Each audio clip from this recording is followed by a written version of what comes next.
Hello and welcome to a long overdue episode of Lore of the Storm, the series that looks to reveal the lore behind your favourite champions in Heroes of the Storm. Today we'll be looking at one of the game's most unique heroes, the Evolution Master, Abathur. In the Starcraft universe, Abathur belongs to a race called the Zerg, which originate from the planet Xerus. When the very first Zerg emerged into existence, they fed upon each other, consuming each other's essence and adopting traits of the victim to evolve even further. A unique trait that remains with the Zerg to this day. After many cycles, the Zerg were discovered by the Xel'naga, a near godlike alien race. These Xel'naga were led by Amon, a malevolent being that sought to end all life in the universe and rebuild it in his own image. The Zerg would be his instrument to achieve this. Amon gifted the Zerg with the purity of essence, which instilled into the race a desire to achieve perfection, making use of their unique evolutionary process and speed to achieve this. Watched over by Amon, the Zergs Evolution progressed at an alarming rate. Once the most primitive race on Xerus, they now dominated the planet. Some Zerg broods avoided Amon's assimilation and went into hiding, maintaining their individuality. They would become known as Primal Zerg. While their physical evolution was sped up, the Zerg was still a primal and instinctive race, which led to Amon creating the Overmind. This grotesque fleshy mound was able to control the Zerg swarm in a hive mind, creating cerebrates to control individual broods and enforce its will upon the Zerg. Other Xel'naga discovered what Amon intended and came to Xerus to put an end to his plans. Most Xel'naga are committed to maintaining the life cycle of the universe. They fought with Amon and his followers, but the Dark One had a secret weapon, the Zerg itself.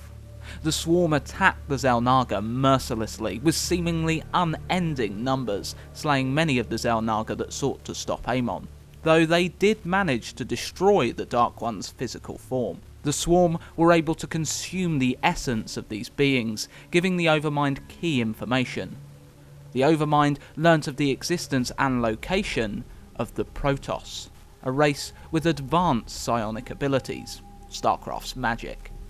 By assimilating this race, the Zerg would be able to perfect their mental abilities, creating the ultimate lifeform for Amon to bring the universe to its knees, when he was able to eventually return. The Overmind also absorbed information that Amon did not wish it to know.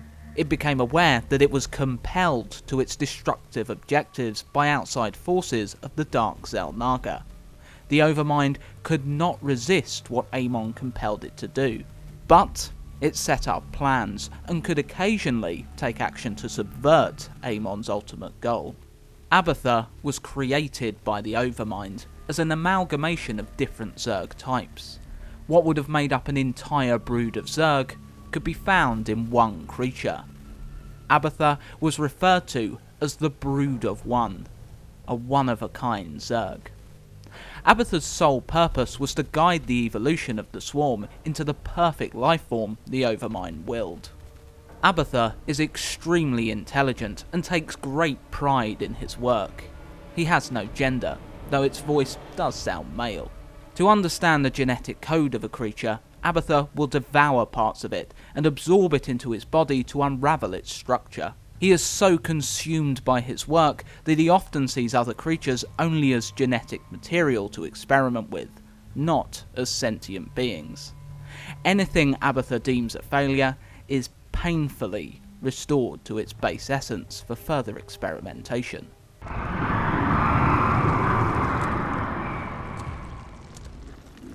What is that sound? Failed experiments, reverting to biomass. Slow process. At least put them out of their misery first. Wasted effort. Creatures will die soon.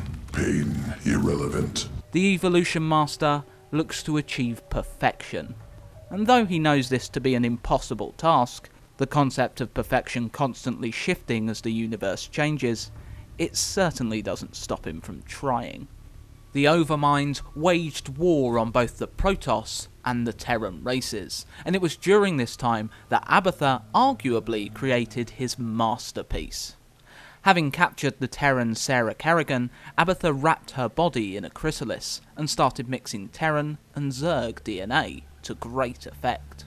It was not the first time Terran and Zerg tissue had been put together, but previous results were little more than shambling zombies, infected Marines barely able to use their guns, but effective cannon fodder and suicide bombers. What set Kerrigan apart was that she was a ghost, a special operative within the Terran army with incredibly strong psionic abilities.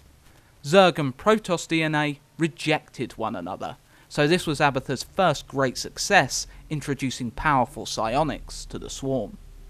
Kerrigan's transformation was lengthy and extremely painful. To achieve his ends, Abathur would break Kerrigan's bones and tear her flesh apart. Pain that Kerrigan, in her conscious state, was all too aware of. When Kerrigan's transformation was complete, she emerged from her chrysalis as the Queen of Blades. This was the Overmind's greatest rebellion against Amon. It created Kerrigan to one day break away from Amon's control and become the Xel'naga's downfall, though that time would not come for many years. The Zerg was so unstoppable that some Terran and Protoss allied to end their invasion attempt, the Protoss Tassadar ultimately sacrificing himself to destroy the Overmind. With the Overmind's influence broken, the swarm was thrown into chaos, and Abathur lost his purpose. Without the Overmind driving his will, Abathur became aimless, in his own words, less than a beast. Abathur haphazardly burrowed through the world that the Zerg had claimed as its base of operations, Char, consuming any unfortunate creature that dared get in his way. Abathur became obsessed with diversifying the swarm rather than perfecting it. While this didn't serve the Zerg swarm's intended goals, Abathur learned much from his experimentation. I find this aspect of Abathur's lore interesting. In Heroes of the Storm, he's unable to take on anything in a direct fight, so it's hard to believe that he would be able to overpower all he came across. Here's where game design seems to have taken over from lore. In Abathur's concept art, it shows a truly gargantuan creature, the visible area of his body being a very small part. To have a hero this massive in HOTS would make no sense gameplay wise, or perhaps Abathur is able to evolve his own body to suit a situation. Though if this were the case, surely he'd just grow to the size of the map and flatten everyone. Just a thought. Though the swarm was in disarray, it was not leaderless for long. The Queen of Blades assuming eventual command of the swarm after destroying the rebelling broods united under the Cerebrate Dagoth, as well as a new Overmind of the Cerebrate's creation. She also found Abathur again and put him straight back to work improving her swarm. Abathur's most notable work under the Queen of Blades was the creation of new Zerg queens, removing their ability to fly, but improving their ability to care for the swarm. These new queens were able to heal units, spread creep along the ground, essential for empowering Zerg and building their structures, and inject lava into hatcheries, allowing the swarm to spawn at an even faster rate to overwhelm their enemies with sheer numbers. Abathur was also given more Terran to work with by the Queen, but found this species biologically unimpressive. Abathur regarded their DNA as primitive, not adaptable, and considered the Terran a doomed species because of this. Despite this, Abathur did as his Queen willed, trying to create something from nothing. During a bold attack on Char itself, Jim Raynor was able to defeat the Queen of Blades, using a Xel'naga artifact to cleanse her of her corrupting Zerg influence, though not completely cleanse her of the Zerg DNA in her body. Abathur was not on the planet Char during the Queen's defeat, instead travelling through space upon a Zerg Leviathan. With the Queen gone, the brood mothers of the swarm vied for control, though none really winning a decisive victory over the other. Only one attempted to bring Abathur under her command, but the brood mother Zer'naga was too weak to take control of the powerful Abathur. Enraged by the supposed death of Xel'naga at the hands of Arcturus Mengsk, who had also left Kerrigan for dead against the swarm of the Overmind at New Gettysburg, she sought to reconnect with the swarm. Kerrigan would build an army and finally enact her vengeance upon Mengsk. One of Kerrigan's first discoveries was a Leviathan. After assuming control of the living vessel, the Zerg Isha recommended Kerrigan visit the Leviathan's evolution chamber.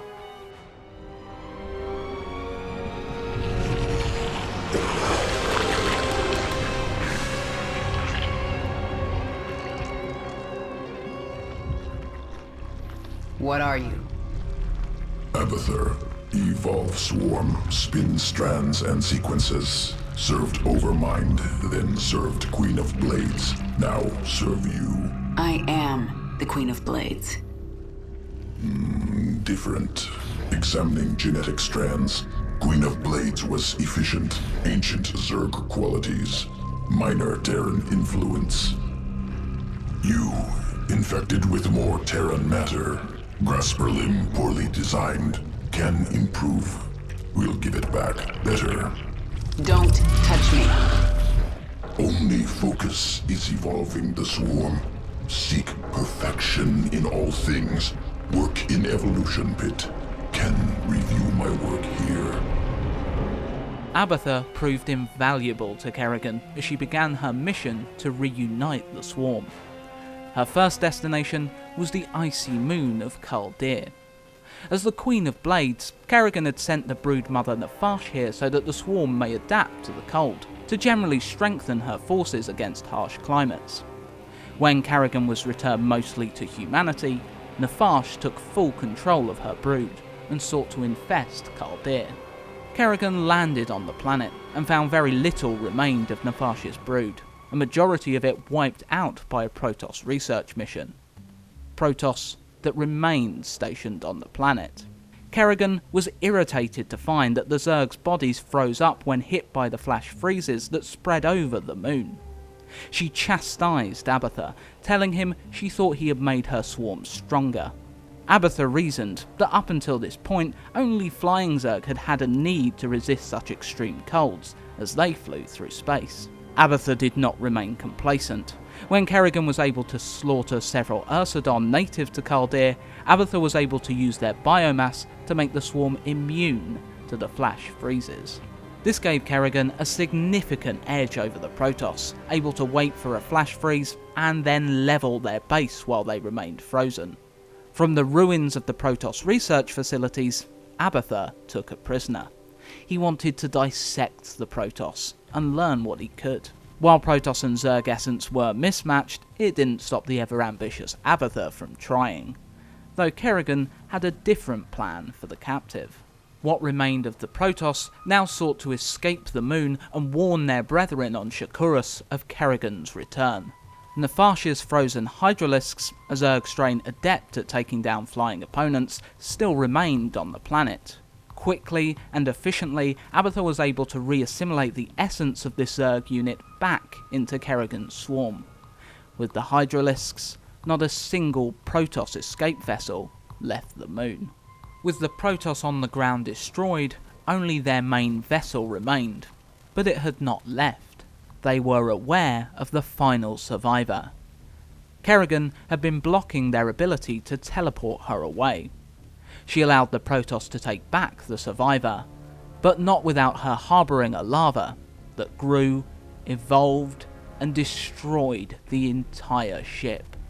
Abathur congratulated Kerrigan on this plan, and was impressed to learn that the lava was of her creation when he wondered where it had originated from. With what remained of Nafash's swarm assimilated, Kerrigan moved on to the planet Char, where the brood mother Zer'naga tried to rid the planet of the Terran, unsuccessfully. When Kerrigan first arrived, Zer'naga was resistant, though overpowered by Kerrigan's swarm, she joined her again. Kerrigan questioned Zer'naga, asking how it was she was able to defeat her. When Zer'naga was unable to formulate a satisfactory answer, she was sent to Abathur. Abathur's extremely painful work increased Zagara's intelligence and ability to adapt. With the Broodmother's aid, Kerrigan was able to force the Terrans to retreat from Char. During the invasion, Abathur was forbidden from experimenting on Terrans again, something he didn't mind since the Terrans were unremarkable to him. Visited by the Dark Templar Zeratul, Kerrigan was shown the way to Xeris, birthplace of the Zerg. Here, she would be able to evolve and gain the power to achieve her vengeance. The primal Zerg, not assimilated by Amon, still remained on the planet. They hunted and killed each other, continuing their evolution at a rapid rate. While Abathur found the primal Zerg dynamic, interesting and varied, he ultimately deemed them unsuccessful. Abathur found the swarm superior, as the primal's evolution was random, a reaction to what was going on in their immediate environment, though he did admit to being able to steal a few interesting designs. Abathur found the swarm more efficient, and the careful and deliberate improvements were what made it successful. Abathur's mood drastically changed after the swarm's first battle with the primals. He immediately noticed that in order to fight the swarm, the primals had evolved to replicate their efficient designs. This theft incensed him. Abathur, in a moment of uncharacteristic rage, advised Kerrigan that she should destroy all the primal Zerg. Amused by seeing Abathur upset, Kerrigan told him not to worry, as they would soon be following her command. After waking the oldest of the primal Zerg, Zervan, to seek his advice, Kerrigan was told that if she wished to wield the power of the primal Zerg, she too must become one. She would achieve this by travelling to the birthplace of the Zerg, the very first spawning pool. Here, the catalytic fluid would reshape and evolve Kerrigan's body while wrapped in another chrysalis. Zagara was placed in command of the swarm while Kerrigan evolved, and Abathur also aided in protecting his queen. After slaughtering many primal Zerg, Abathur had been able to use their essence to create the swarm host. These Zerg were perfect for holding out against sieges, or making a siege of their own, constantly spawning locusts to attack. It is this Zerg strain that Abathur's passive in Heroes of the Storm originates from. The swarm found themselves in the middle of a fierce battle between primal Zerg, one pack attacking another. The swarm had killed the pack leader Brak, and now the pack leader Yagdra sought to assimilate Brak's pack into his. Several attacks from both packs were launched at the swarm. Zagara managed the swarm well, keeping them back, and if things looked grim, Abathur was able to birth a swarm of flying locusts from the spawning pool to eradicate any attacks. Brak's pack assimilated into his. Yagdra launched one final monumental attack on the swarm to assimilate them. But he was too late. Kerrigan was reborn as the Queen of Blades again, more powerful than ever before. In a monstrous eruption, she drove back all those that dared attack her swarm. Abathur, in awe of what Kerrigan had become, looked to take a sample to experiment with.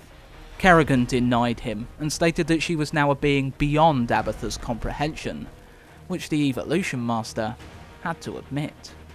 Then, like a primal, Kerrigan destroyed any pack leader that stood against her, absorbing their power, even that of the ancient Zervan.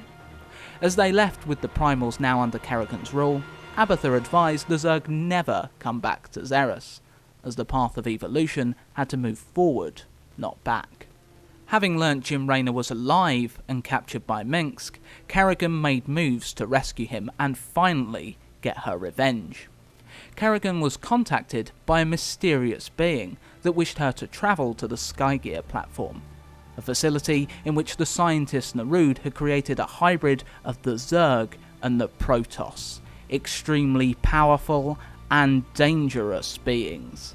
These could very well thwart Kerrigan's attack on Minsk were they to come to his aid. The mysterious contact was Alexei Stukov, one of the products of the Skygear, an infested Terran of Narud's creation. Abathur was once again taken aback by another being whose makeup was beyond his ability.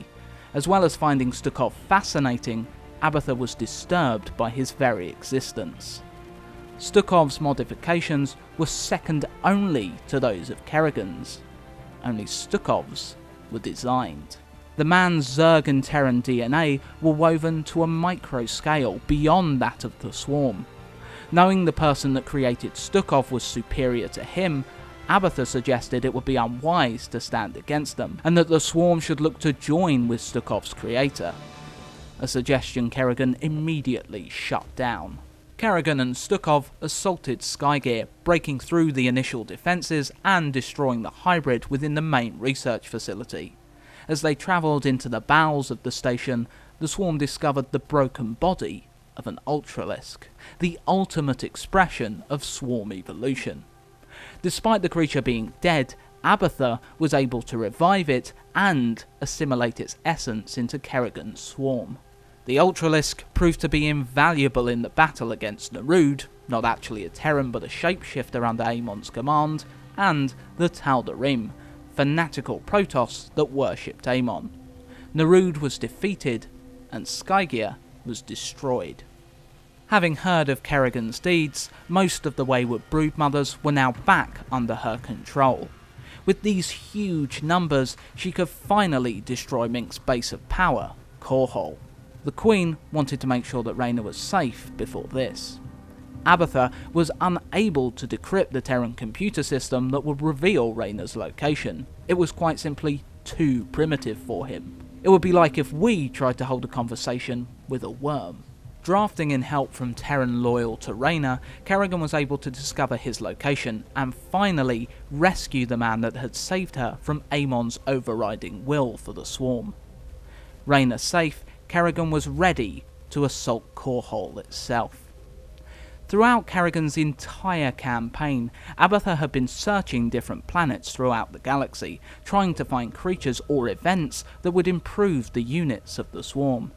Some improvements could be made in his own evolution chamber, allowing Kerrigan to customise her forces for particular missions, increasing their movement speed, maybe a range increase, or allowing for rapid regeneration. It totally depended on that particular Zerg's organic makeup. When Abathur's planet searching bared fruit, he could make even more drastic and irreversible changes to Kerrigan's units for the better. He often came to her with two options, but only one could be taken as they would alter the same genetic code. Zerglings could leap up walls and at attackers, or they could spawn faster. Banelings could explode into smaller versions of themselves, or leap up and down cliffs. Roaches could slow down an enemy's attack speed, or spawn roachlings from the corpse of enemies. Hydralisks were given the ability to morph into lurkers or impalers. Both units would burrow under the ground to attack, the lurkers excelling against many light units, and the impalers against single heavy units. The flying Mutalisks were given the ability to morph into broodlords or vipers, heavy siege air units, or ones that allowed for deeper tactics. And the swarm hosts could produce flying lava or quickly burrow to new locations. Before the assault on Korhol, Kerrigan came to Abathur. The Zerg would land outside the city, giving their Terran allies time to evacuate innocent civilians. She needed Abathur to devise a siege weapon that would allow her armies to break through. Altering the genetic code of the Zerg genophage, a building used to infest Terrans, Abathur created the bile launcher. This concentrated the bile that used to be sprayed in liquid form into a hard-hitting projectile to deal with Minsk's anti-air guns, allowing more Zerg to land on the surface. During the siege on Korhol, Abathur discovered one final evolution for Kerrigan's Ultralisks. Abathur was able to turn Mink's experiments on the Zerg against him, giving Ultralisks either a potent poison eruption to destroy grouped enemies, or allowing the beast to come back to life after spawning a cocoon upon death. Just before the final battle, Kerrigan had one last conversation with Abathur. Swarm has evolved into powerful weapon. Greatest leader.